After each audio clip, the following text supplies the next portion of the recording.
Vous pensez que la résilience, c'est endurer les épreuves. Vous croyez que l'adaptabilité n'est qu'un mot à la mode. Et si s'accrocher à ses habitudes pouvait mener à l'échec? Et si la survie dans un monde en mutation exigeait une nouvelle perspective? Les colons vikings du Groenland médiéval ont été confrontés à cette réalité.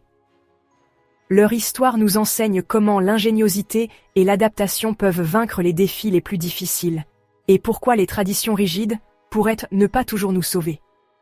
Bon, accrochez-vous bien, parce qu'on plonge tête la première dans l'un des drames les plus froids, littéralement, de l'histoire, l'essor et la chute des colonies vikings au Groenland. Imaginez un peu, nous sommes à la fin du Xe siècle, et Éric le Rouge, un type ayant des problèmes de gestion de la colère, il a été exilé pour avoir accidentellement tué quelqu'un, décide de transformer une mauvaise situation en campagne marketing. Il tombe sur une terre glaciale et se dit « Appelons ça le Groenland. Ça a l'air accueillant, non?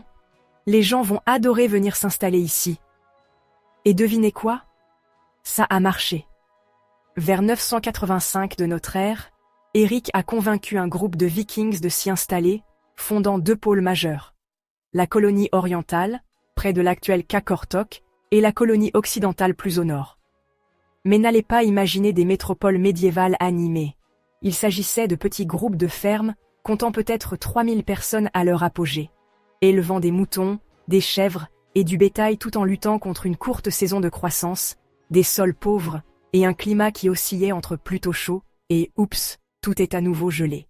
Parlons maintenant commerce, car c'était la bouée de sauvetage de ces agriculteurs frileux.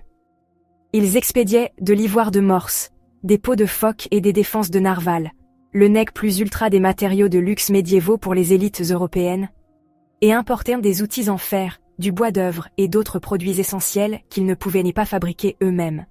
Mais voilà le hic. Le commerce n'était pas aussi rapide qu'Amazon Prime. Une grosse tempête ou un drame politique en Europe, et la chaîne d'approvisionnement du Groenland était foutue. Pendant ce temps, vers le XIIIe siècle, les Inuits, peuple de Thulé, ont débarqué. Ces pros de la survie en Arctique avaient la vie en toundra glaciale dans le sang. Kayak, traîneau à chien, technique de chasse, tout ça. Les Vikings ont-ils appris d'eux? Peut-être un peu. S'entendèrent-ils bien? Disons simplement que ce n'était pas la fête de l'amitié autour du feu de camp.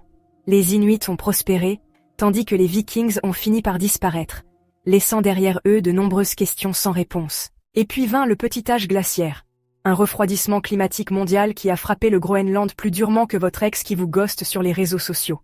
Du jour au lendemain, l'agriculture est devenue impossible, la glace de mer a rendu le commerce encore plus difficile, et les Vikings étaient de coincés.